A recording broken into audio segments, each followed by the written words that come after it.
Hi everyone, I'm Susan Postel with The Body Sings. Before we launch into this wonderful conference, I just want to talk to you for a moment about body ergonomics when we're sitting at the computer watching for extended periods of time, and also just because now our whole lives have shifted into cyberspace, so these issues have become chronic issues for a lot of people. The reason why the ergonomics are so important is that when the skeleton is in its proper alignment, in its natural alignment, the bones support us. And yes, some deep intrinsic core muscles will reflexively turn on, but we won't get into that right now. Once we deviate from the natural alignment of the body with either the shoulders coming forward, the common head posture, the slumping back in the pelvis, any of these deviations create stress and strain and overworking certain muscles and underworking others, which become weak, and it makes us injury prone and tight, and actually we lose focus and concentration because we're so uncomfortable. So it may seem like awareness, being conscious of yourself and your body while you're watching, is a distraction, but it's actually quite the opposite. It's actually part of the somatic process. So as teachers, as singers, as observers, students in this situation, learning to be aware of our own bodies and minds while we're taking in and relating to the world around us, that is really core somatic awareness. So we're really strengthening the whole collaboration of our relationship to our community, our universe, ourselves. So the first thing I'm just going to talk about before I get into alignment and body positioning has to do with the eyes. So eye strain is very common, and particularly because when you're staring at a computer, you're staring with a sharp focus in one place, and your eyes become very fixed. And I just want you to just take your fingers and feel just below your skull on either side of your neck and the top part of your neck. So, and close your eyes, and that may feel relatively soft. So you've got all these suboccipital muscles back there. And now if you open your eyes and stare forward in a really fixed place, see if you feel things tighten up under your fingers. You feel that? Okay, relax your eyes. Now with your eyes closed, take your eyes from side to side. You may still feel a little movement there in those suboccipital muscles. Now keep your fingers there. Bring your head forward. You'll feel how they really shorten and tighten. Shoulders forward, same thing. Sit up. Sink back into your pelvis. Feel the strain again. It's shortening and tightening the back of the neck. So all of those things feed in. So in terms of the health of the eyes, what you want to do is frequently take your gaze. We'll talk about where it should be in relation to the computer, but take your gaze like over the screen, around, just take in the room around you. You can still be listening. You can do this anytime there's a moment, especially with the work we're doing. A lot of times we're listening. Sometimes you want to not have the visual input and just see what you're getting auditorially. So allow your focus to soften, your gaze to soften, take in the space around you, the light. Think of softening your eyes through the back of your head. You can close your eyelids any moment. You don't need to be looking at the screen. Give your eyes a rest. Now, I teach almost exclusively online, and so what I always do is I have 3 basic different setups always at my disposal so that I can move around while I'm teaching, and same with when I'm observing. So I'm going to start with, because you want to be able to vary your position, right? So that you're not just stuck in one position all day long. It's really bad for the muscles. So I'm going to start with on the floor. I know that's not comfortable for some people, but if it is, so I like to sit on this is a meditation pillow, but some kind of a prop that just opens up this angle of the hip so that it's at or preferably below 90 degrees. So that alleviates some of the strain here in the hip flexor psoas area.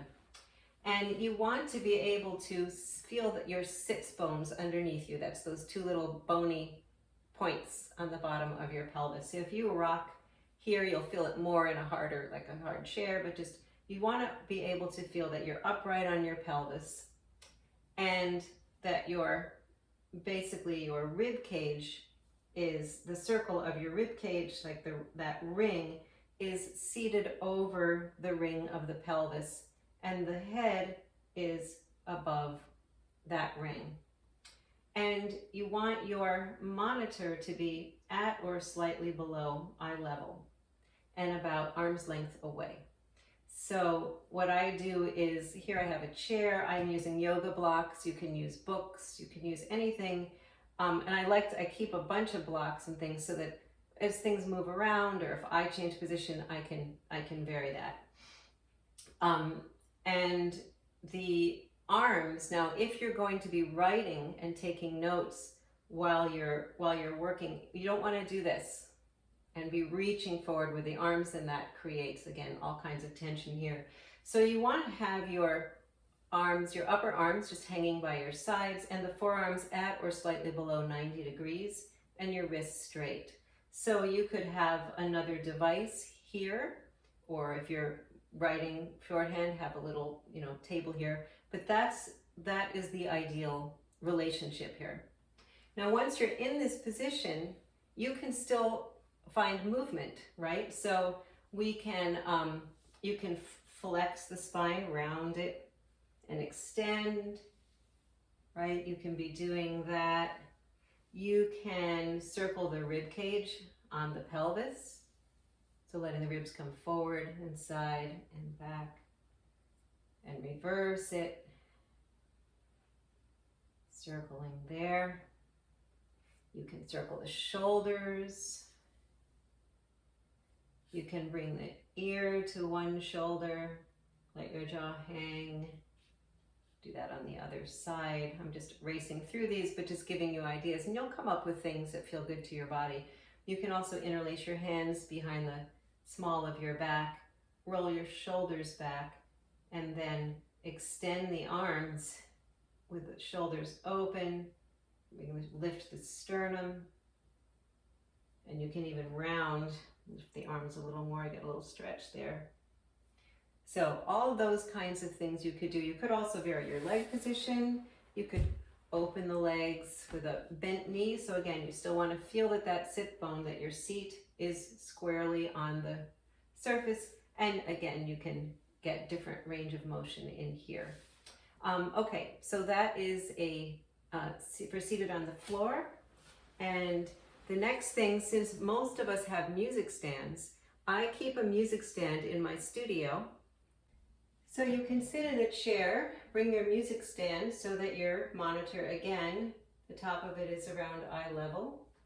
And if you sit at the front hard end, you can rock on your sits bones and really feel that your pelvis is squarely underneath you. You can also put a support under your lower back for lumbar support. I like using balls. It's like slightly squishy. And then you can really find where you're on your sits bones and your rib cage is over your pelvis. And then you want to adjust this so it's really arm's length away. And again, if you wanted to write, you could do that down here. And then here you can still do the same kinds of movements. So I'm going to take the ball out. All the things I said in sitting. You can also using the chair as a prop, you can side bend, hold on one side and extend the arm overhead. And if you keep that opposite sit bone down, you're going to get a nice stretch. You can do that on both sides. You can twist. You can use the chair again to get a nice spinal twist, both sides. You can come over to bring one sit bone to the edge. Hold on to the chair, you don't want to fall. And then you can dangle that knee down, get a nice stretch over the hip flexor and quad, the thigh on that side. And again, you're just keeping those 90-degree angles so that your body is in its neutral alignment. My prop of choice for sitting is a physio ball. And if you don't have one of these, I highly recommend you looking into it if the idea appeals to you. Because it is unstable, it reflexively encourages the core muscles to engage. You just want to make sure it's the right height for your body. You can send me an email if you need more instruction. But same principle, knees slightly below the hip crease. And what's wonderful with this, besides all the other things you can do, you can bounce while you're watching, and that it helps the cerebral spinal fluid to move, and you can really shake the arms out, shake the head, anything while you're still watching your computer.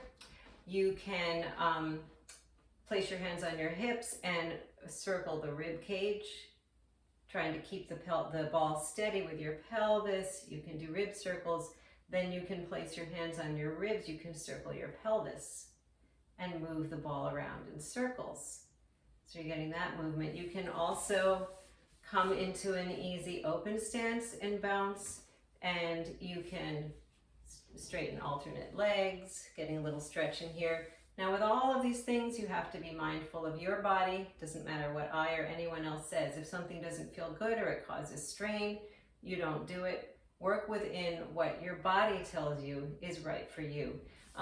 You can also stagger the legs here and get a nice stretch over the psoas with this knee bent, or drop the knee, come around to the other side. So the ball is a really wonderful prop because it really helps those core muscles to activate. Of course, the third option is to be standing. So if your music stand will go up high enough, you can just slide it up when you want to stand, or find maybe prop some books on your piano. Just find whatever you have in your space where you could stand up and still be watching your monitor. If you happen to have some myofascial release balls, you can do some tapping and rolling. You can roll the arches of your feet. If you have your chair in your room, you can use that as a prop. You could be watching your monitor and just let your spine release, let your head release. You could bend alternate knees, keeping your tailbone up. You could bring your hands here and take your hips behind your knees, get a nice stretch in the backs of the legs, move side to side. Again, whatever feels good to your body. Is the most important rule of thumb is you have autonomy over your body, and listen to its signals. You can always feel free to contact me, email me, Suzan@thebodysings.com. During the conference, I'll try to get back to people and help you with any issues that come up. I'm also offering 25% discounts for a first session to anyone who is here at the Institute this summer. So the code is LoVetri, with love capitalized and then 25. Just mention that, email me, and we'll hook you up. So have a wonderful, wonderful time, and look forward to seeing you all. Bye.